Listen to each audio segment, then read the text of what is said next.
Olhem só isso aqui, gente. Maditsoia, a cobra que foi maior do que a titanoboa. Gente, nenhuma serpente que foi descoberta até hoje chega ao tamanho que foi a titanoboa. Nem o Vazuki, nem essa aí. Maditsoia. É difícil de pronunciar esse nome. De fato, essa serpente existiu. O Henrique ele vai contar que essa serpente ela existiu na vida real, não é uma ficção científica. Só que tem um problema, os paleontólogos não chegaram a uma evidência concreta de que realmente existiu uma serpente maior do que a titanoboa. Gente, a titanoboa ela pertence ao grupo dos boídeos. É o grupo da sucuri, o grupo da jiboia, periquitamboia, não sei se está também, acredito que esteja. Agora, sabe, esse grupo ainda continua vivo, esse clado, diferentemente do da Matsoia, que já está totalmente extinto. O Henrique vai contar. Enfim, são dois canais que estão aparecendo aqui que eu sou muito fã, tanto do Henrique quanto do Oito Mundos. São canais excelentes, eu vou colocar os arrobas deles aqui para vocês se inscreverem lá. E também não esqueçam de se inscrever aqui no Planeta do Conhecimento, deixar muito like no vídeo e ativar o sininho aí das notificações. Bora lá? Cientistas encontraram uma cobra muito maior do que a monstruosa titanoboa. Caraca! E ela é conhecida como Mete de Soia, a cobra que se alimentava de dinossauros. Caramba! No ano de 1930, alguns pesquisadores acabaram encontrando algumas vértebras isoladas de uma espécie de uma cobra gigante. E pesquisadores acreditam que essa cobra poderia ter em torno de 15 a 20 metros de comprimento, 20 metros? o que aparentemente já é muito maior do que a famosa titanoboa. 20 metros, gente? Será que é 20 metros? Vocês lembram que eu falei? A maior serpente do mundo que existiu, a titanoboa, a maior da história, chegava no máximo a 15 metros. 20 metros, gente, aí só pode ser lenda mesmo, gente. Eu nunca vi nenhuma serpente de 20 metros. Vocês lembram que eu sempre trouxe para vocês vídeo de sucuri? Ai, foi descoberta uma sucuri de 20 metros, de 30 metros, uma titanoboa de 50 metros. É tudo fake news, né, gente? Tudo fake news. Qual já conhecemos. Pera, vamos por parte aí e deixa eu explicar isso. Essa cobra existiu mesmo, tá? Na verdade, esse é um gênero de cobras extintas. Elas não existem mais, são aparentadas às boídeas, quer dizer, pelo menos em semelhanças, e viviam na época dos dinossauros, óbvio. Comiam dinossauros, mas não Tiranossauro Rex. E não tinham todo esse tamanho, não. Elas eram menores do que a titanoboa, tá? Vamos por parte. Esse gênero Matizoide tinha várias serpentes. A maior delas, a Matsoia Bay, ela tinha mais ou menos aí de 10 a 9 metros, o que é grande pra caraca, mas a titanoboa tinha entre 12 e 14, que é muito maior. E isso eu estou falando da maior das Matsoias. As outras eram menores. E, inclusive, tem uma prima delas, né, que é da mesma família, Matizoide, que é a Gigantophis, que, inclusive, tinha estimativa para 10 metros e, depois da reavaliação, caiu para 6 metros. Pois é, isso é só uma estimativa porque nós não temos todos esses fósseis, ok? Então, se você não tem o fóssil completo, tudo fica em questão de estimativa. Ah, Henrique, você pegou ali um pedaço da costela, das vértebras, né? Então, a gente tem um cálculo de onde estaria aquelas vértebras na posição, se estaria próximo à lombar, se estaria mais próximo à cervical, enfim, e faz-se um cálculo estatístico. Desta maneira, a estimativa, mesmo assim, não é para 20 metros, cara. 20 metros é muito, mas é muita coisa mesmo, cara. E eu já vou falar sobre isso pela lei do quadrado cubo. Vamos ver o restinho do vídeo, vamos. Do que a famosa titanoboa, a qual já conhecemos. E diferente da titanoboa, que já foram encontrados fósseis praticamente intactos dela, a Mete de Soia só foi encontrada apenas algumas vértebras de seu corpo, pelo paleontólogo George Taylor Simpson, na Argentina. Ou seja, segundo ele, por enquanto não é certo afirmar que a Mete de Soia em si teria os 20 metros de comprimento, até porque a Mete de Soia são um conjunto de várias espécies de cobras, e não de apenas uma. Não, eu também afirmo a mesma coisa, pode ficar tranquilo.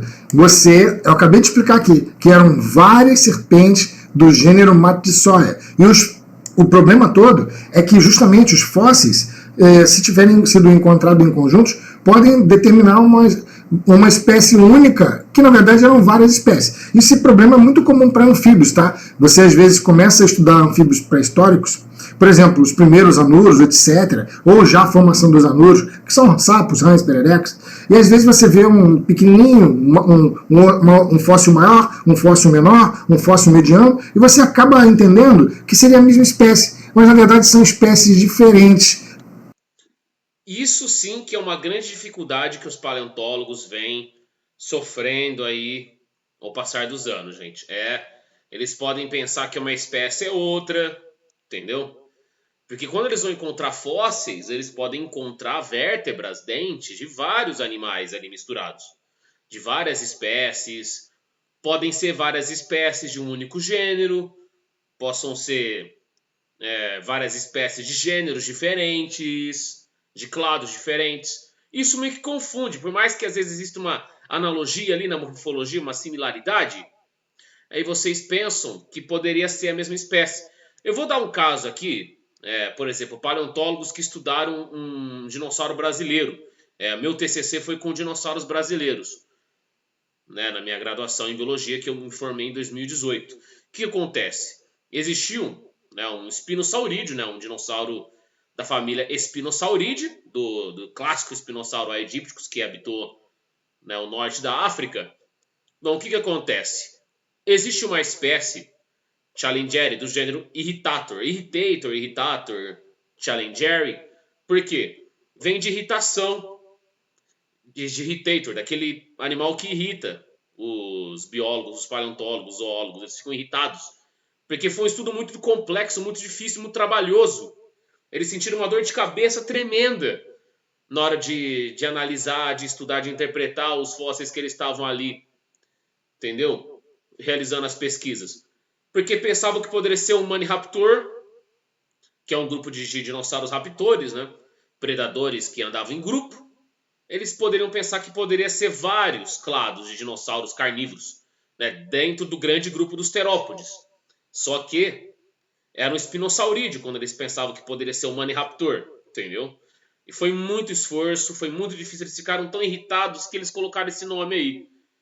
E Challengeri, que vem de challenge, da palavra em inglês desafio. Foi um desafio de dor de cabeça, né? Foi algo irritante e desafiador ao mesmo tempo. Entendeu? Eu coloquei esse estudo, né, como referência, eu citei a fonte no meu TCC. Em breve eu vou trazer um vídeo falando sobre dinossauros brasileiros. Que eu já falei de dinossauros em geral, né, americanos, africanos, que já são mais conhecidos pelo público, porque aparecem muito, enfim, nos filmes, que a gente já está acostumado a ver nas telas do cinema, mas aqui a gente falando de serpentes, acontece com serpentes, com anuros, com répteis, com aves, mamíferos, peixes, até com plantas, invertebrados, acontece esse tipo de equívoco dos paleontólogos achar que uma espécie é outra. Eles podem encontrar vários fósseis na mesma sedimentação, na mesma bacia. Não confunda bacia hidrográfica, tá? São bacias sedimentares, onde eles encontram rochas sedimentares, onde os fósseis ficam ali mineralizados. Entendeu? Partes duras, dentes e vértebras, porque órgãos, vísceras, pele, vasos sanguíneos são partes moles, né? E elas são decompostas pelos micro-organismos. E o que resta a ser mineralizado são vértebras e dentes. Então, gente, olha só como que a paleontologia é uma área muito linda, né? Mas ela é muito desafiadora. E o Henrique já comprovou isso aqui nesse vídeo. Vamos continuar.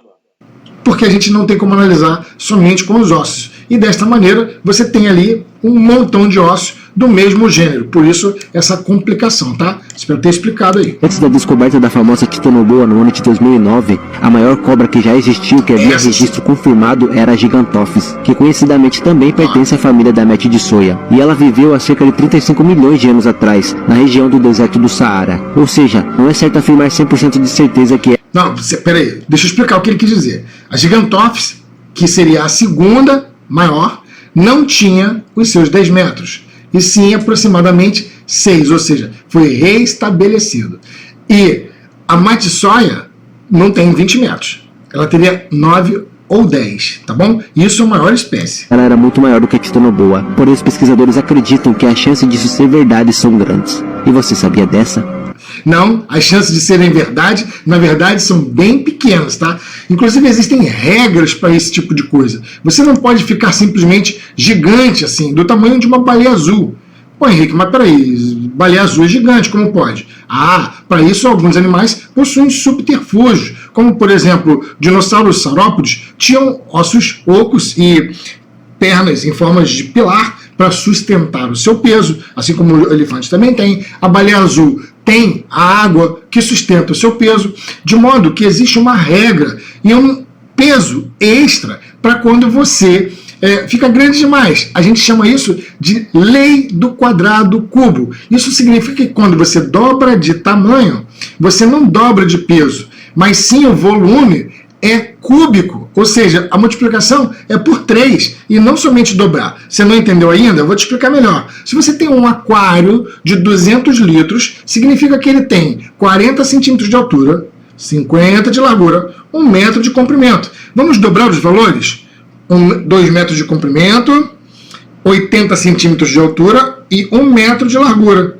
Você não vai ter 400 litros no volume não, meu filho. Você vai ter 1.600 litros. Por isso, ficar muito grande exige requisitos. Assim, a gente entende que a própria titanoboa, que foi a maior cobra que já existiu, ela tinha um habitat muito mais aquático do que a própria sucuri, justamente para poder sustentar o peso dela. Veja, uma sucuri de 5 metros, 6 metros, vai pesar entre 100, sei lá, 200 quilos, extrapolando a situação. Isso de 6 metros, mais ou menos, 5 a 6 metros, ok? Uma titanoboa que tinha 12 metros, ela pesava mais de 1 tonelada. Tu entendeu a diferença? 6 metros para 12, dobrou o tamanho, mas o peso é maior que 1 tonelada. E o peso anterior, 100 a 200, quer dizer, peso, estou falando aqui, é massa, né? Mas vamos tentar entender o porquê, como é que funciona a lei do quadrado cubo? A série Tecnologias que Bugam a Nossa Cabeça. Há uns anos atrás aí, eu fazia feira de artesanato para vender minhas peças impressas em 3D. E era muito comum chegar um cliente e falar: ah, esse tamanho aí, não gostei tanto, tem como você fazer o dobro maior? Eu, claro, tem sim, vou te passar um orçamento aqui rapidinho. A grande questão é que quando uma peça dobra no tamanho, ela também dobra na largura e dobra na altura, certo? Então isso aqui é uma relação cúbica. O que significa isso? Que eu vou ter que fazer 2 vezes 2 vezes 2. Como o custo na impressora 3D é calculado pelo volume, porque quanto mais volume de material, mais tempo a máquina tem que trabalhar e mais material é gasto, aí tu chega pro brasileiro e fala: olha, o teu produto que antes custava R$30, agora ele custa 240, porque você dobrou o tamanho. Aí a cara do cliente, né? Parece bobo, mas a gente... Gente, eu sei, eu fiquei com uma cara assim, impressionado, mas é verdade. Gente, essa lei do quadrado cubo, ela faz muito sentido. Ela é difícil de entender, ela é bem complexa. Eu demorei para entender quando eu comecei a aprender, mas de fato é assim que funciona. Porque quando você aumenta um objeto, por exemplo, essa garrafa aqui, né, minha garrafa que eu uso para ir para academia, ela tem um certo tamanho. Se você dobrar o tamanho dela, se você triplicar, ela vai crescer na altura, na largura, no comprimento, entendeu? São 3 unidades de medida, né? Comprimento, altura, largura. Por isso que a lei do quadrado cubo, né? No caso, um objeto que não necessariamente precisa ser um paralelepípedo, um cubo, enfim. Mas essa lei do quadrado cubo, ela existe para inúmeros objetos, enfim, animais, plantas. Quando você cresce ele, é claro, vai ter que multiplicar, entendeu? Porque é mais trabalhoso, é mais custoso para o produtor, para ele poder produzir esse produto. Ele gasta mais recursos, ele gasta mais tempo, ele trabalha mais, é um projeto mais complexo, então é claro que vai ser mais custoso. Não adianta o cliente fazer essa cara de espanto, essa cara de assustado, porque é a realidade, gente, não tem como negar. Pensa naturalmente que dobrou o tamanho, dobra o preço, mas não. Curtiu a capivarinha? Manda para aquele amigo que... Bom, enfim, eu falei brincando isso, gente. Vamos voltar aqui só para ver se eu entendi. Eu estou começando a ficar confuso aqui nessa lei do quadrado cubo. Eu falei que faz sentido o preço subir, faz sentido. Tem gente que pensa assim, sim, mas tem gente que não. Vamos voltar para a gente entender um pouco melhor, que eu tô com uma pulga atrás da orelha aqui. Vamos lá. Cabeça. Há uns anos atrás aí, eu fazia feira de artesanato para vender minhas peças impressas em 3D. E era muito comum chegar um cliente e falar: ah, esse tamanho aí, não gostei tanto, tem como você fazer o dobro maior? Eu, claro, tem sim, vou te passar um orçamento aqui rapidinho. A grande questão é que quando uma peça dobra no tamanho, ela também dobra na largura e dobra na altura, certo? Então isso aqui é uma relação cúbica. O que significa isso? Que eu vou ter que fazer 2 vezes 2 vezes 2. Tá, eu entendi. Essa é a lei do quadrado cubo, eu entendi. Como o custo na impressora 3D é calculado pelo volume, porque quanto mais volume de material, mais tempo a máquina tem que trabalhar e mais... Sim, isso aumenta o gasto, porque o volume aumentou, a máquina vai dar mais trabalho, enfim, a complexidade do projeto aumenta, o escopo vai ser mais difícil de ser feito. Tá, isso eu entendi. material é gasto, aí tu chega pro brasileiro e fala, olha, o teu produto que antes custava R$30, agora ele custa 240, porque você dobrou o tamanho. Mas ia ficar estranho, né, se aumentar muito o preço. Eu falei brincando aquela coisa, faz sentido. Tem gente que pensa assim, né, mas eu fiquei com a pulga atrás da orelha, vamos retomar aqui, vamos recapitular. Aí a cara do cliente, né? Parece bobo, mas a gente pensa naturalmente que dobrou o tamanho, dobra o preço, mas não. Curtiu a capivarinha? Manda para aquele amigo que acha que matemática... Não é bem assim que deveria ser, gente, mas enfim, vamos continuar aqui, já tá acabando o vídeo. Não serve para nada? Esse é o melhor momento, né? Quando a gente fala de dinheiro.